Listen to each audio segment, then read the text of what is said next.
कमर सीधी करके बैठेंगे, दोनों हाथ गोद में रखेंगे, नेत्र को बंद करेंगे। गायत्री महामंत्र का उच्चारण और विष्णु गायत्री मंत्र का उच्चारण एक साथ एक स्वर में करेंगे।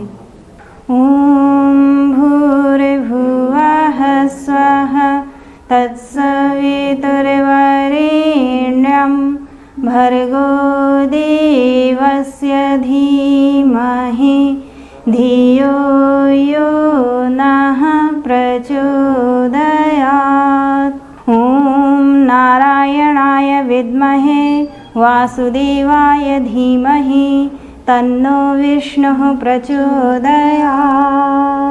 जैसा कि सभी जानते हैं, भाद्रपद मास के शुक्ल पक्ष की चतुर्दशी तिथि को अनंत चतुर्दशी के नाम से भी जाना जाता है। इस दिन अनंत के रूप में श्रीहरि भगवान विष्णु जी की पूजा की जाती है। अनंत पद्मनाभ स्वामी भगवान श्री विष्णु का ही शेष शयन मुद्रा में प्राकट्य है, अर्थात शेष रूप में बनी हुई सैया पर निद्रामग्न भगवान श्री विष्णु जी। अनंत एक संस्कृत शब्द है जिसका शाब्दिक अर्थ है जिसका कोई अंत ना हो, लेकिन यह रहस्यात्मक है। इसे रूपक के तौर पर समझा जा सकता है। जो अनंत हम बांधते हैं श्रद्धा और विश्वास से, वह जीवात्मा का परमात्मा के साथ गठबंधन है। शास्त्रों के अनुसार अनंत चतुर्दशी का व्रत मनुष्य को जीवन के सभी कष्टों से बाहर निकालता है। जैसा कि पहले भी बताया गया कि अनंत अर्थात जिसका अंत ना हो। अंत तो उसका होगा ना जिसका आदि होगा। भगवान तो अनादि हैं। भगवान का ना तो जन्म होता है ना ही मृत्यु होती है। भगवान का अवतरण होता है यानी प्रकटीकरण होता है। इस अनंत व्रत कथा में एक जगह कालादि शब्द का प्रयोग हुआ है, यानी काल की शुरुआत जो हुई वो परमात्मा के द्वारा हुई, यानी काल जो है परमात्मा का ही स्वरूप है। इसलिए भगवान अनंत के पूजन से काल का भय नहीं रहता, काल से रक्षा होती है, साथ ही सभी प्रकार के पापों का शमन भी होता है। और ये सत्य है कि परमात्मा के अनुशासन का, उनके नियमों का अगर हम पालन करते हैं, यानी परमात्मा प्रेरित कर्म करते हैं, तो परमात्मा हमारी रक्षा जरूर करते हैं। इसलिए अनंत सूत्र को रक्षा सूत्र भी कहते हैं। अनंत नामक सर्प भी है और विष्णु सहस्र नाम में एक नाम भगवान विष्णु का भी अनंत है। उसी भगवान विष्णु के अनंत स्वरूप की पूजा हम भाद्रपद मास के शुक्ल पक्ष की चतुर्दशी तिथि को करते हैं। जैसा कि कथा में भी वर्णित है, पांडवों ने परंपरा को ही धर्म मान लिया, द्यूत क्रीड़ा को धर्म मान लिया। कहते हैं द्यूत और युद्ध के लिए क्षत्रिय मना नहीं कर सकते, जबकि ये परंपरा है, धर्म नहीं। परंपरा है कुल का नियम और धर्म है जीवन का नियम। फलस्वरूप द्यूत क्रीड़ा के बाद क्या हुआ हम सभी जानते हैं। द्रौपदी का चीरहरण हुआ और पाप कर्म इतना बढ़ा कि पांडव पतन के गर्त में धंसते चले गए। तब भगवान श्री कृष्ण ने पापों से मुक्ति के लिए यह अनंत चतुर्दशी व्रत की कथा बताई। हमारे जीवन में भी अब तक जाने अनजाने कुछ पाप कर्म हुए हों, अनैतिक कार्य हुआ हो, तो इससे मुक्ति के लिए हमें अनंत चतुर्दशी का व्रत पूरी श्रद्धा भक्ति भाव के साथ करनी चाहिए। इसी भावना के साथ आइए पूजन का क्रम प्रारंभ करते हैं। मंगलाचरणम, अक्षत लेकर के खड़े हो जाएंगे, बाएं हाथ में अक्षत रखेंगे, दाहिने हाथ से सभी के ऊपर सबके मंगल की कामना करते हुए मंगलाचरण करेंगे। ओम भद्रं कर्णेभिः शृणुयाम देवा, भद्रं पश्येमाक्षभिर्यजत्रः, स्थिरैरङ्गैस्तुष्टुवाग्वं सस्तनूभिः, व्यशेमहि देवहितं यदायुः। पवित्रीकरणम, बैठ जाएंगे अपने स्थान पर। देवत्व से जुड़ने की पहली शर्त पवित्रता ही है। बाएं हाथ में जल लेंगे, दाहिने हाथ से ढकेंगे, अभिमंत्रित जल समस्त शरीर पर छिड़केंगे। ओम अपवित्रः पवित्रो वा सर्वावस्थां गतोऽपि वा, यः स्मरेत् पुण्डरीकाक्षं स बाह्याभ्यन्तरः शुचिः। ओम पुनातु पुण्डरीकाक्षः, पुनातु पुण्डरीकाक्षः, पुनातु चंदनधारणम। दाहिने हाथ की अनामिका उंगली में चंदन या रोली लगाकर रखेंगे, दृष्टि उसी पर टिकाए रखेंगे। भावना करेंगे कि हमारा मस्तिष्क शांत रहे, इसमें अनुचित आवेश प्रवेश न करने पाए, हमारा मस्तक सदा ऊंचा रहे, इसमें विवेक सदैव बना रहे। इसी भावना के साथ मंत्र के पश्चात अपने मस्तक पर चंदन लगाएंगे। ओम चंदनस्य महत्पुण्यं पवित्रं पापनाशनम्, आपदां हरति नित्यं, लक्ष्मीस्तिष्ठति सर्वदा रक्षासूत्रम। पुरुष तथा अविवाहित कन्याएं इसे दाहिने हाथ में बांधती हैं तथा विवाहित महिलाएं इस रक्षा सूत्र को, कलावा को, कच्चा धागा को अपने बाएं हाथ में बांधती हैं। जिस हाथ में कलावा बांधेंगे उसकी मुट्ठी बांध करके रखेंगे, दूसरा हाथ सिर के पीछे लगा कर रखेंगे। ओम व्रतेन दीक्षामाप्नोति दीक्षयाप्नोति दक्षिणां दक्षिणा श्रद्धामाप्नोति श्रद्धया सत्यमाप्यते। संकल्पः, संकल्प के लिए दाहिने हाथ में अक्षत पुष्प जल ले लेंगे, बायां हाथ नीचे लगा कर रखेंगे, दाहिना हाथ ऊपर, कमर सीधी करके बैठेंगे। जहाँ से बोला जाएगा खंड खंड में संकल्प का मंत्र दोहराते चलेंगे। ओम श्री विष्णुर्विष्णुर्विष्णुः श्रीमद्भगवतो महापुरुषस्य विष्णुराज्ञया प्रवर्तमानस्य अद्य श्री ब्रह्मणो द्वितीये परार्धे श्री श्वेतवाराह कल्पे वैवस्वत मन्वन्तरे भूर्लोके जम्बूद्वीपे भारतवर्षे भरतखंडे आर्यावर्तक देशांतर्गते। अब जो जहाँ जिस क्षेत्र में पूजन कर रहे हैं उस क्षेत्र स्थान का नाम ले लेंगे।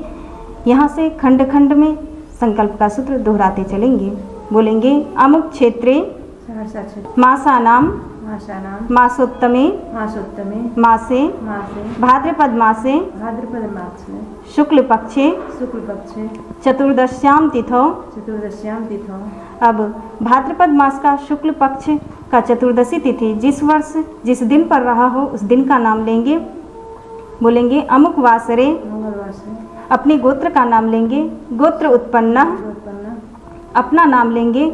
नामाहम सत्प्रवृत्ति संवर्धनाय दुष्प्रवृत्ति उन्मूलनाय लोक कल्याणाय आत्म कल्याणाय वातावरण परिष्काराय उज्ज्वल भविष्य कामना पूर्तये च प्रबल पुरुषार्थम करिष्ये अस्मै प्रयोजनाय च कलशादि आवाहित देवता पूजन पूर्वकम अनंत चतुर्दशी व्रत कथा एवं पूजन कर्म संपादनार्थम संकल्पम अहम करिष्ये। मस्तक से लगा करके अक्षत पुष्प को पूजन पात्र में चढ़ा देंगे। कलश पूजनम, दाहिने हाथ में अक्षत पुष्प जल रोली ले करके कलश का पूजन करेंगे। कमर सीधी करके बैठेंगे, दोनों हाथ जोड़ लेंगे। भावना करेंगे कि हे देव हमारी श्रद्धा निखारे, हे देव सत्कार्य करने की हमारी प्रवृत्ति उभरे, हे देव भिन्न भिन्न स्वभावों और भिन्न भिन्न योग्यताओं को सत्कार्य के लिए एकजुट होना सिखलाएं। इसी भावना के साथ कलश पूजन करेंगे। ओम तत्त्वायामि ब्रह्मणा वन्दमानः तदा शास्ते यजमानो हविर्भिः अहेडमानो वरुणेः बुद्धिर्षग्वं समाने आयुः प्रमोषिः। ओम मनोज्योतिर्जुषतामाज्यस्य बृहस्पतिर्यज्ञमिमं तनोत्वरिष्टं यज्ञग्वं समिमं दधातु विश्वे देवासह्यमादयन्ताम्। ॐ प्रतिष्ठ। ओम वरुणाय नमः। आवाहयामि स्थापयामि ध्यायामि गन्धाक्षतं पुष्पाणि धूपं दीपं नैवेद्यं समर्पयामि। ओम कलशस्थ देवताभ्यो नमः। पूजन सामग्री को पूजन पात्र में चढ़ा देंगे। दीप पूजनम, कलश के साथ दीपक भी पूजा वेदी पर रखा जाता है। इसे सर्वव्यापी चेतना का प्रतीक मान करके पूजन करना चाहिए। बाएं हाथ में अक्षत रखेंगे, दाहिने हाथ से स्वाहा उच्चारण के साथ दो दो दाना अक्षत पूजन पात्र में छोड़ते चलेंगे। ओम अग्निर्ज्योतिर्ज्योतिरग्निः स्वाहा सूर्यो ज्योतिर्ज्योतिः सूर्यः स्वाहा अग्निर्वर्चो ज्योतिर्वर्चः स्वाहा सूर्यो वर्चो ज्योतिर्वर्चः स्वाहा ज्योतिः सूर्यः सूर्यो ज्योतिः स्वाहा। गुरु आवाहनम, दाहिने हाथ में अक्षत पुष्प जल रोली लेकर के समस्त गुरु सत्ताओं का आवाहन पूजन करेंगे। कमर सीधी करके बैठेंगे, दोनों हाथ जोड़ लेंगे। ओम गुरुर् ब्रह्मा गुरुर् विष्णुः गुरुरेव महेश्वरः गुरुरेव परब्रह्म तस्मै श्री गुरवे नमः। अखण्डमण्डलाकारं व्याप्तं येन चराचरं तत्पदं दर्शितं येन तस्मै श्री गुरवे नमः। ओम श्री गुरवे नमः। आवाहयामि स्थापयामि ध्यायामि ततो नमस्कारं करोमि। अक्षत पुष्प को पूजन पात्र में छोड़ देंगे। गायत्री आवाहनम। हमारे प्रारब्ध कर्मों को क्षय करने वाली सद्ज्ञान सद्भाव की अधिष्ठात्री माँ गायत्री का आवाहन पूजन दाहिने हाथ में अक्षत पुष्प जल रोली लेकर करेंगे। ओम आयातु वरदे देवी त्रयक्षरे ब्रह्मवादिनी गायत्री छन्दसां मातः ब्रह्मयोने नमोस्तुते। ओम श्री गायत्र्यै नमः। आवाहयामि स्थापयामि ध्यायामि ततो नमस्कारं करोमि। अक्षत पुष्प को पूजन पात्र में चढ़ा देंगे। अनंत आवाहनम। अब विशेष रूप से भगवान श्री अनंत का पूजन करेंगे। दाहिने हाथ में अक्षत पुष्प जल रोली ले लेंगे। अनंत भगवान विष्णु का एक नाम है जो इस जगत के पालनहार हैं। वे हर संकट से हमारी रक्षा करें, पाप कर्म से मुक्त करें। इस भाव के साथ भगवान विष्णु के अनंत स्वरूप का ध्यान करते हुए आवाहन पूजन करेंगे। कमर सीधी करके बैठेंगे, दोनों हाथ जोड़ लेंगे। ओम अनंत संसार महासमुद्रे मग्रं समभ्युद्धर वासुदेव अनंत रूपे विनियोजयस्व ह्रानंत सूत्राय नमो नमस्ते। ओम श्री अनंत देवाय नमः। आवाहयामि स्थापयामि ध्यायामि ततो नमस्कारं करोमि। अक्षत पुष्प को पूजन पात्र में चढ़ा देंगे। सर्वदेव नमस्कारः। कमर सीधी करके बैठेंगे, दोनों हाथ जोड़ लेंगे। नमः के साथ सिर झुकाकर देव शक्तियों को स्मरण करते हुए श्रद्धा सहित नमस्कार करेंगे। ओम सिद्धि बुद्धि सहिताय श्रीमन्महागणाधिपतये नमः। ओम लक्ष्मी नारायणाभ्यां नमः। ओम उमामहेश्वराभ्यां नमः। ओम वाणी हिरण्यगर्भाभ्यां नमः। ओम शचीपुरन्दराभ्यां नमः। ओम माता पितृचरणकमलेभ्यो नमः। ओम कुलदेवताभ्यो नमः। ओम इष्टदेवताभ्यो नमः। ओम ग्रामदेवताभ्यो नमः। ओम स्थानदेवताभ्यो नमः। ओम वास्तुदेवताभ्यो नमः। ओम सर्वेभ्यो देवेभ्यो नमः। ओम सर्वेभ्यो ब्राह्मणेभ्यो नमः। ओम सर्वेभ्यः तीर्थेभ्यो नमः। ओम एतत् कर्म प्रधान श्री अनंत देवाय नमः। ओम पुण्यं पुण्याहं दीर्घमायुरस्तु। षोडशोपचार पूजनम। जिसके प्रति वास्तविक श्रद्धा हो तो उसका पूजन करने का मन होता है। पूजन में सम्मान की भावना को क्रिया रूप में व्यक्त किया जाता है। श्रद्धा को सक्रिय बनाना ही पूजन का वास्तविक स्वरूप है। आइए पूरे श्रद्धा भाव के साथ षोडशोपचार पूजन का क्रम करते हैं। जिस सामग्रियों का अभाव हो तो उसकी पूर्ति अक्षत दे करके करेंगे। जिन सामग्रियों का संकेत किया जाए उसे पूरे श्रद्धा भाव के साथ चढ़ाते चलेंगे। कमर सीधी करके बैठेंगे, सर्वप्रथम दोनों हाथ जोड़ लेंगे। ओम सर्वेभ्यो देवेभ्यो नमः। आवाहयामि स्थापयामि। अक्षत छोड़ेंगे। आसनम समर्पयामि। भगवान को बैठाने का भाव करते हुए पुष्प का आसन समर्पित करेंगे। पाद्यम समर्पयामि, पैर धुलाने का भाव करते हुए जल चढ़ाएंगे। अर्घ्यम समर्पयामि, स्वागत करने का भाव करते हुए जल छोड़ेंगे। आचमनम समर्पयामि, मुँह धुलाने का भाव करते हुए जल चढ़ाएंगे। स्नानम समर्पयामि, भगवान को नहलाने का भाव करते हुए जल छोड़ेंगे। वस्त्रम समर्पयामि, वस्त्र के प्रतीक रूप में कलावा चढ़ाएंगे। यज्ञोपवीतम समर्पयामि, जनेऊ होगा, जनेऊ यदि उपलब्ध हो तो जनेऊ चढ़ाएंगे, यदि जनेऊ उपलब्ध नहीं हो तो उसके प्रतीक रूप में कलावा चढ़ाएंगे। गंधम विलेपयामि, पुष्प में रोली लगा करके समर्पित करेंगे। अक्षतान समर्पयामि, अटूट निष्ठा अर्पित करने का भाव करते हुए अक्षत छोड़ेंगे। पुष्पाणि समर्पयामि, अपने अंतः का उल्लास अर्पित करने का भाव करते हुए पुष्प यानी फूल चढ़ाएंगे। धूपम आघ्रापयामि, धूप जल रहा है, धूप दिखाने का भाव करते हुए अक्षत छोड़ेंगे। दीपम दर्शयामि, दीप जल रहा है, दीप दिखाने का भाव करते हुए अक्षत छोड़ेंगे।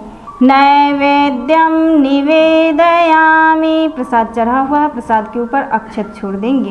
तांबूल पूगी फलानि समर्पयामि, पान और सुपारी चढ़ाएंगे।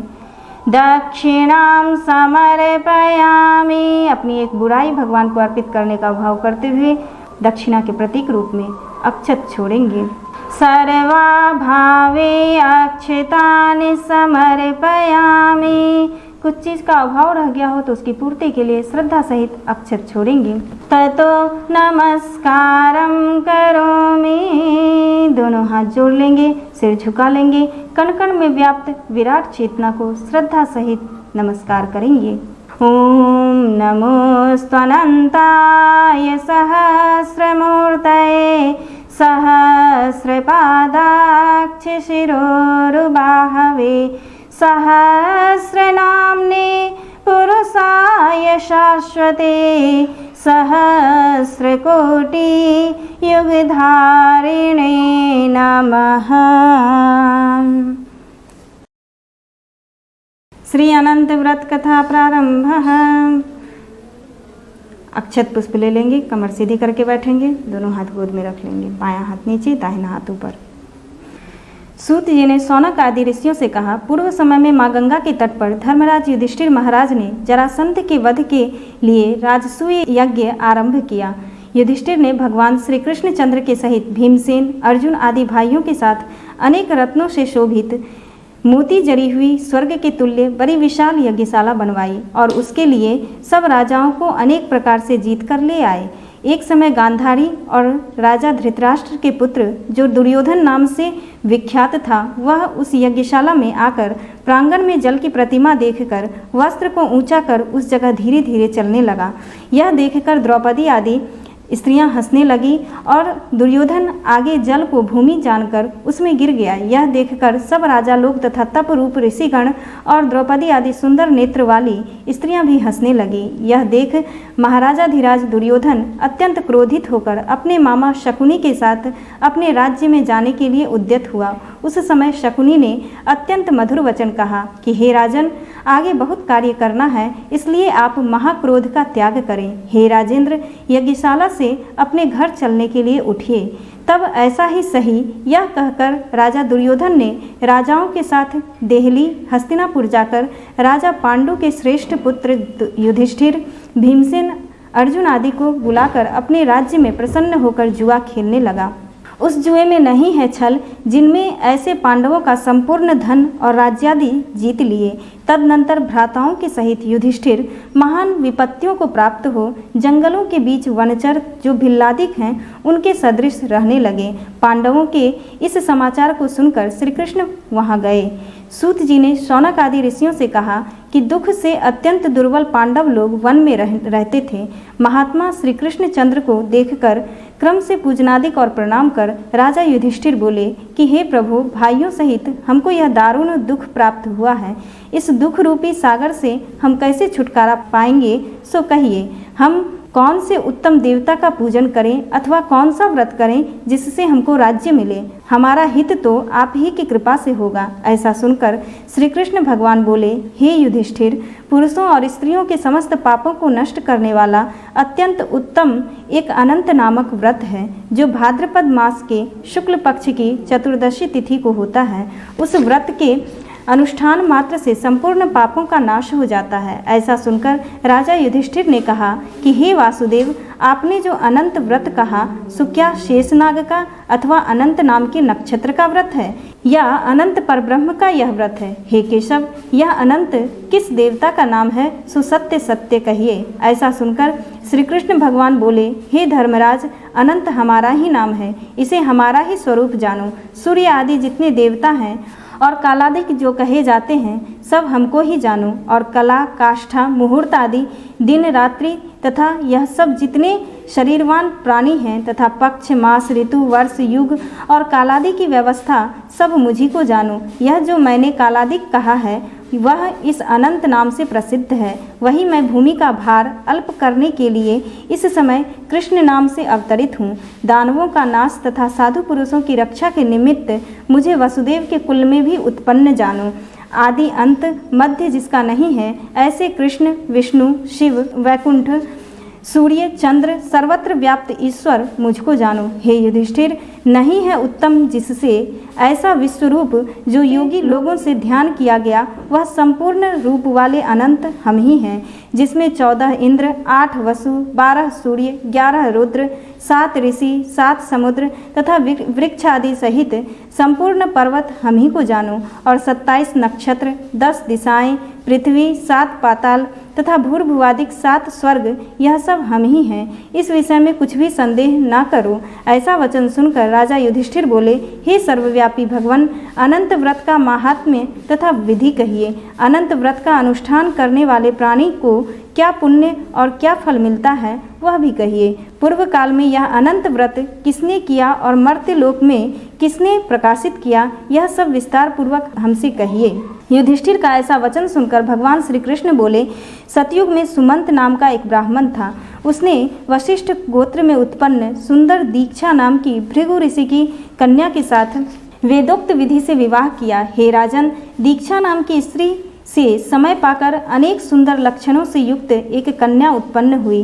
वह शीला नाम की अत्यंत सुशीला कन्या पिता के घर बढ़ने लगी। उसकी पतिव्रता माता काल ज्वर के दाह से दुखी हो और नदी के जल में प्राण त्याग कर स्वर्ग को चली गई। तदनंतर उस सुमंतु नामक ब्राह्मण ने धर्म नाम की एक दुःशीला नाम की कन्या से विधि विधान पूर्वक विवाह किया। वह स्त्री नाम के ही सदृश दुष्ट स्वभाव, कर्कश वचन बोलने वाली और बड़ी प्रचंड थी। वह शीला नाम की कन्या पिता के घर गृह कार्य करने में बड़ी चतुर थी। वह आंगन, बाहर, दरवाजे के ऊपर और देहली के ऊपर स्वस्तिक, शंख, कमल के नीले, सफ़ेद और काले अनेक प्रकार के चिन्हों को लिखकर देखा करती थी।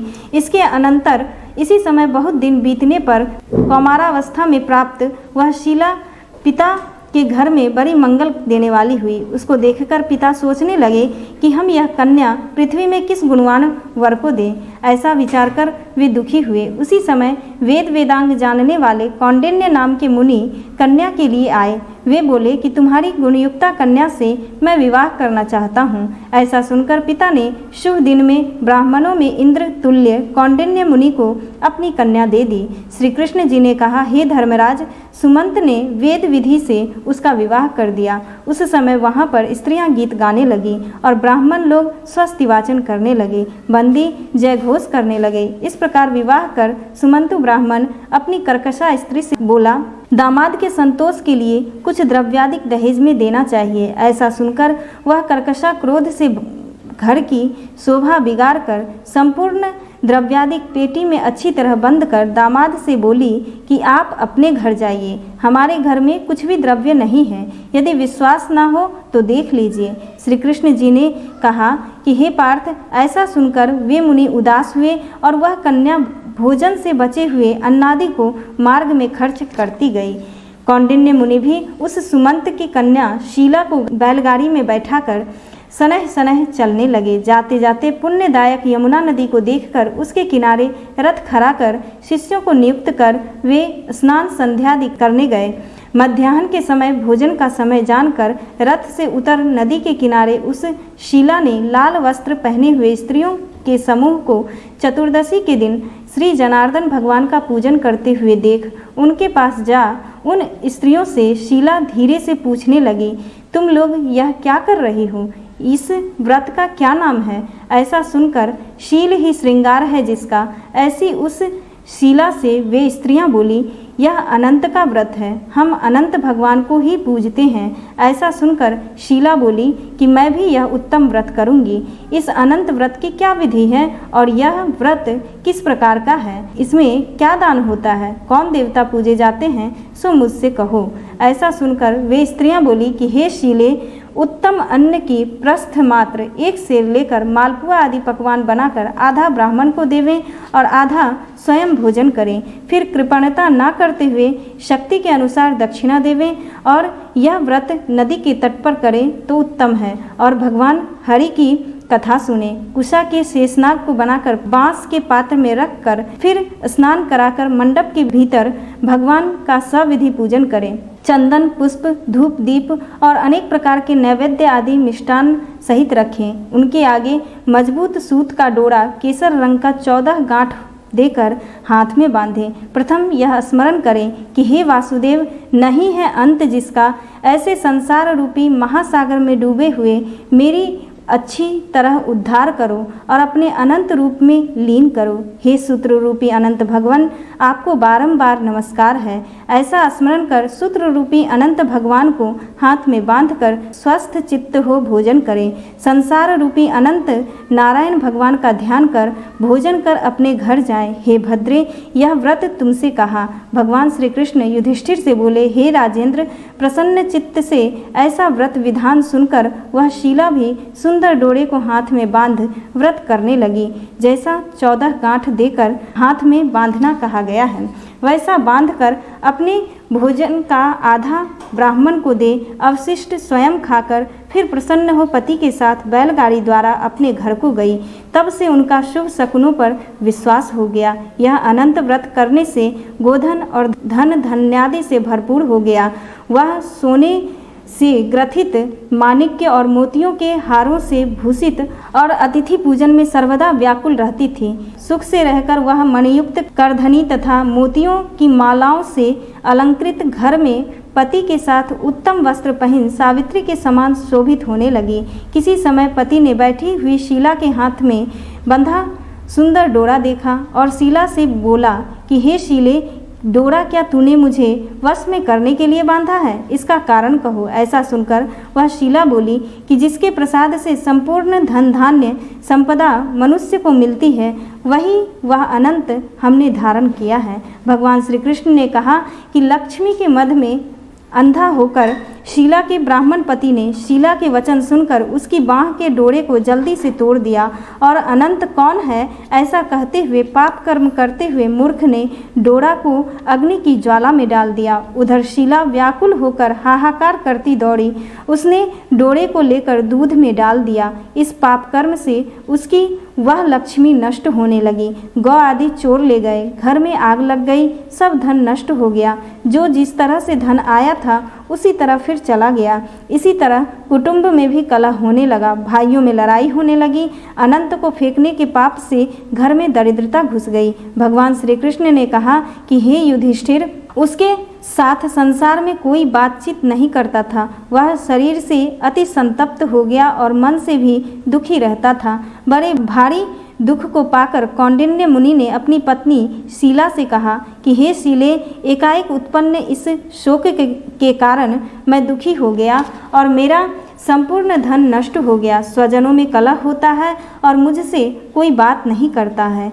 शरीर में नित्य ज्वर आदि ताप रहते हैं। चित्त में बड़ा ही खेद होता है। इसका कारण क्या है? तुम जानती हो तो कहो।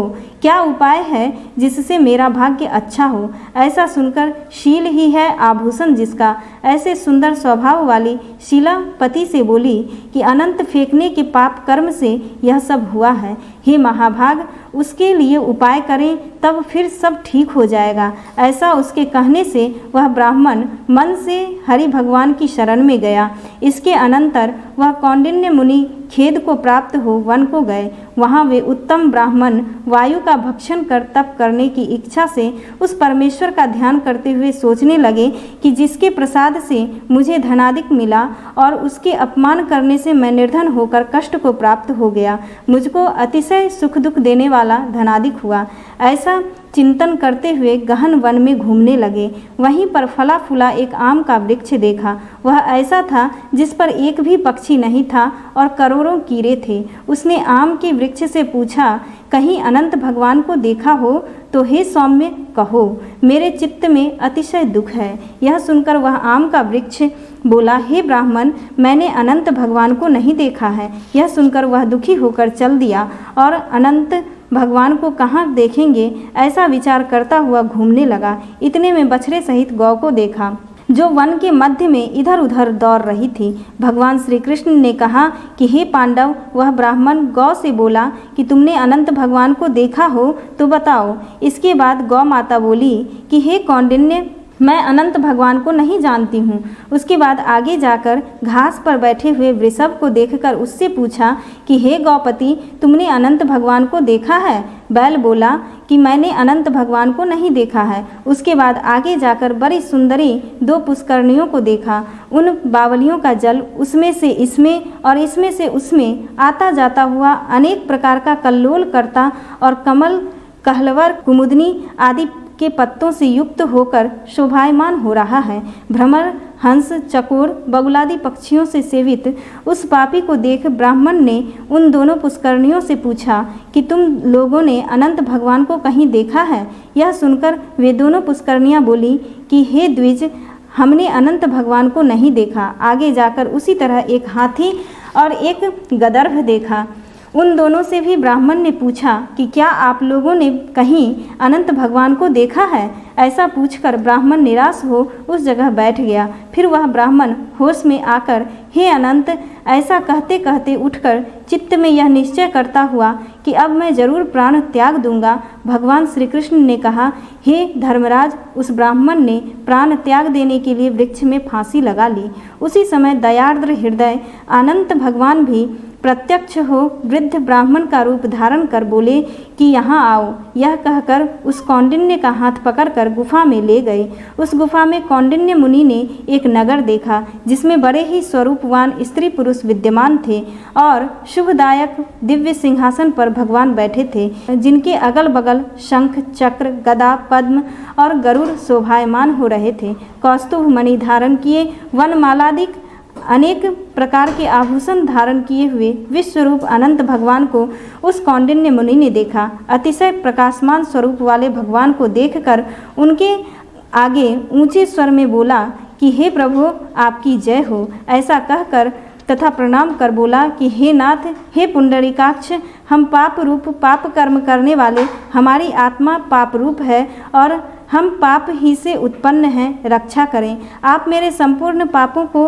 हरने वाले हैं। उस मुनि का वचन सुनकर अनंत देव भी बड़े कोमल वचन से बोले, हे विपेंद्र, मत डरो, जो तुम्हारे मन में हो कहो। ऐसा सुनकर कौंडिन्य ऋषि बोले, हे प्रभु, मैंने धन से उन्मत्त हो अनंत का डोरा तोड़ दिया। उस पाप कर्म से मेरा धन नष्ट हो गया। घर में अपने कुटुंबियों में कलह होता है, जिस कारण मुझसे कोई भी नहीं बोलता। इस तरह दुखी हो आपके दर्शन की इच्छा कर मैं वनों में भटक रहा हूँ। हे देवेंद्र, आपने कृपा कर अपना दर्शन दिया। अब मुझ पर दया करके उस पाप की शांति का उपाय कहिए।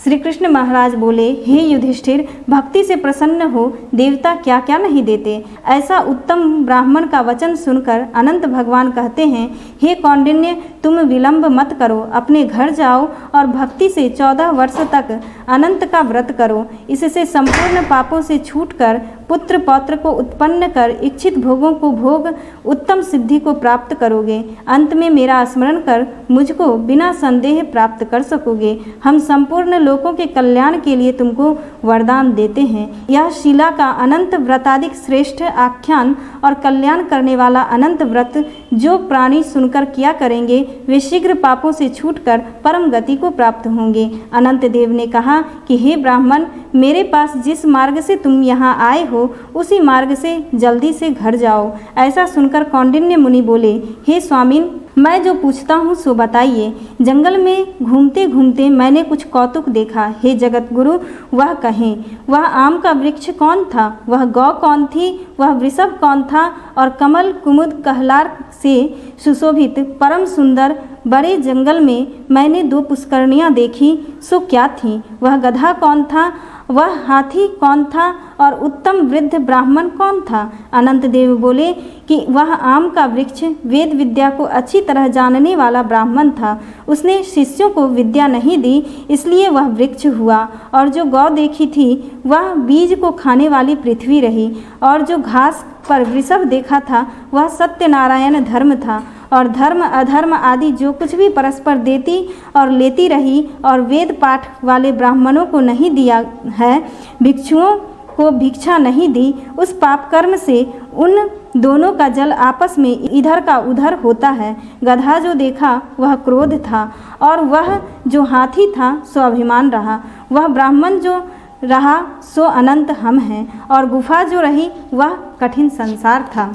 अनंत देव ऐसा बताकर उसी जगह अंतर्ध्यान हो गए। यह सब स्वप्न के समान देखकर उस जगह से मुनि अपने घर आए और 14 वर्ष तक अनंत व्रत कर, जैसा अनंत देव ने कहा था, वह सब सुख भोग कर अंत में वह अनंत देव का स्मरण कर अनंत लोक को चले गए। हे राजर्षि, तुम भी यह कथा सुनो और व्रत करो। जिस प्रकार ब्राह्मण को 14 वर्ष का फल प्राप्त हुआ, तुम्हें भी उसी तरह अनंत देव की कृपा से सब इच्छित वस्तु एक ही वर्ष में कथा सुनकर व्रत करने से प्राप्त हो जाएगी। हे राजन, व्रतों में उत्तम व्रत मैंने कहा, जिसको सुन प्राणी सब पापों से छूट जाते हैं, इसमें संदेह नहीं है, और हरि चरणों को प्राप्त होते हैं। हे कुरुकुल में उत्पन्न युधिष्ठिर, जो शुद्ध विचार वाले प्राणी संसार रूपी गुफा में सुख से फिरने की इच्छा करते हैं, वे तीनों लोकों के स्वामी अनंत देव का पूजन कर डोरे को दाहिने हाथ में बांधते हैं।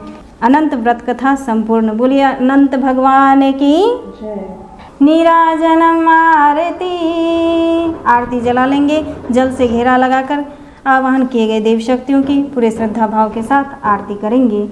ओम यं ब्रह्म वेदांत विदो वदन्ति परम प्रधानम पुरुषं तथान्ये विश्वाद्गतिः कारणमीश्वरं वा तस्मै नमो विघ्न विनाशनाय।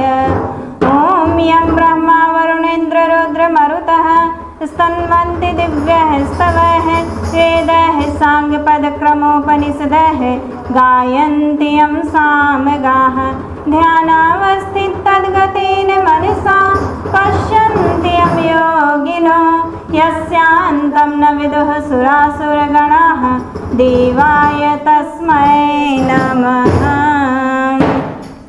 ओम जय जगदीश हरे स्वामी जय जगदीश हरे। भक्त जनों के संकट दास जनों के संकट क्षण में दूर करे। ओम जय जगदीश हरे। जो ध्यावे फल पावे दुख विनसै मन का सुख संपत्ति घर आवे कष्ट मिटे तन का। ओम जय जगदीश हरे। मात पिता तुम मेरे शरण गहूँ किसकी तुम बिन और न दूजा आस करूँ किसकी। ओम जय जगदीश हरे। तुम पूर्ण परमात्मा तुम अंतर्यामी पार ब्रह्म परमेश्वर तुम सबके स्वामी। ओम जय जगदीश हरे। तुम करुणा के सागर तुम पालन करता मैं मूरख खल कामी कृपा करो भरता। ओम जय जगदीश हरे।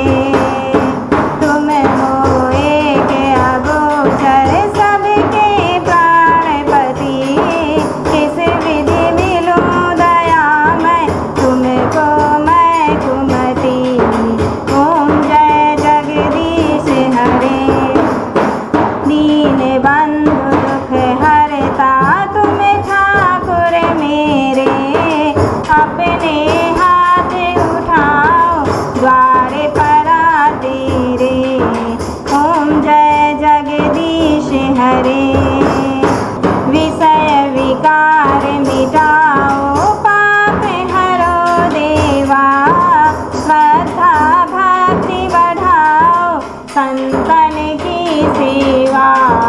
ओम जय जगदीश हरे। तन मन धन और संपत्ति सब कुछ है तेरा, तेरा तुझको अर्पण क्या लागे मेरा। ओम जय जगदीश हरे। जगदीश्वर जी की आरती जो कोई नर गावे, कहत शिवानंद स्वामी मन वांछित फल पावे। ओम जय जगदीश हरे। ओम जय जगदीश हरे।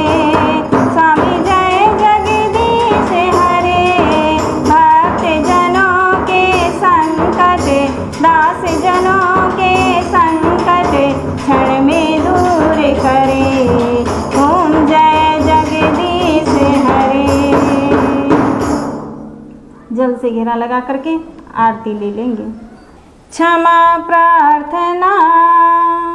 पूजन कार्य के विधि विधान में करने में या करवाने में कोई त्रुटि रह गई हो तो दोनों हाथ जोड़ करके देव शक्तियों से क्षमा याचना करेंगे। ओम आवाहनम न जानामि नैव जानामि पूजनम, विसर्जनम न जानामि क्षमस्व परमेश्वर। मंत्रहीनं क्रियाहीनं भक्तिहीनं सुरेश्वर। यत्पूजितं मया देव परिपूर्णं तदस्तु मे। शुभकामना। अंजलि फैला लेंगे।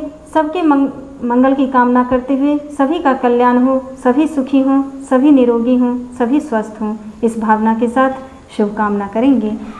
ओम स्वस्ति प्रजाभ्यः परिपालयन्तां न्याय्येन मार्गेण महीं महिषाः। गोब्राह्मणेभ्यः शुभमस्तु नित्यं। लोकाः समस्ताः सुखिनो भवन्तु। सर्वे भवन्तु सुखिनः, सर्वे सन्तु निरामयाः, सर्वे भद्राणि पश्यन्तु, मा कश्चित् दुःखमाप्नुयात्।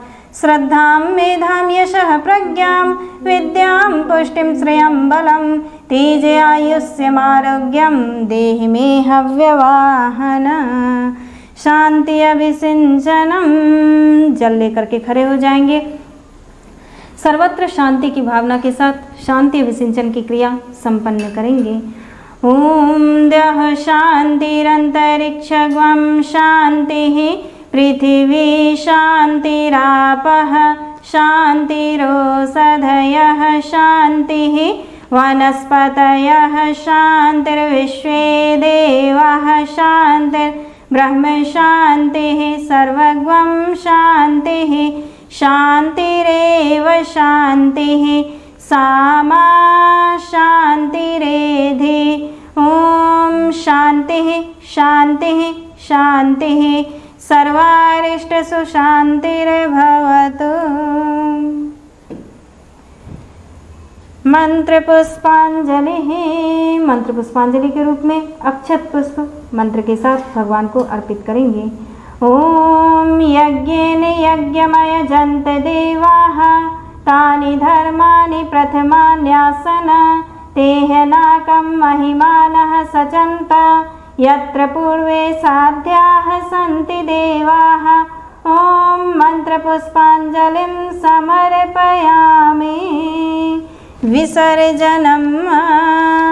जो दिव्य शक्तियाँ, दिव्य आत्माएं इस पुण्य कार्य में कृपा पूर्वक यहाँ आई, उन सब के प्रति कृतज्ञता व्यक्त करते हुए हम उन्हें सत्पुरुषों के सत्प्रयासों की पुनः पुनः सहायता के लिए विसर्जित करते हैं। अक्षत लेकर के विसर्जन करेंगे। ओम यान्तु देवगणाः सर्वे पूजामादाय मामिकीं, इष्टकाम समृद्ध्यर्थं पुनरागमनाय च। विसर्जन के पश्चात अनंत को चढ़ाए हुए दूध में डुबोकर विवाहित महिलाएं अपने बाएं हाथ में तथा अविवाहित कन्याएं और पुरुष अपने दाहिने हाथ में धारण कर लेंगे।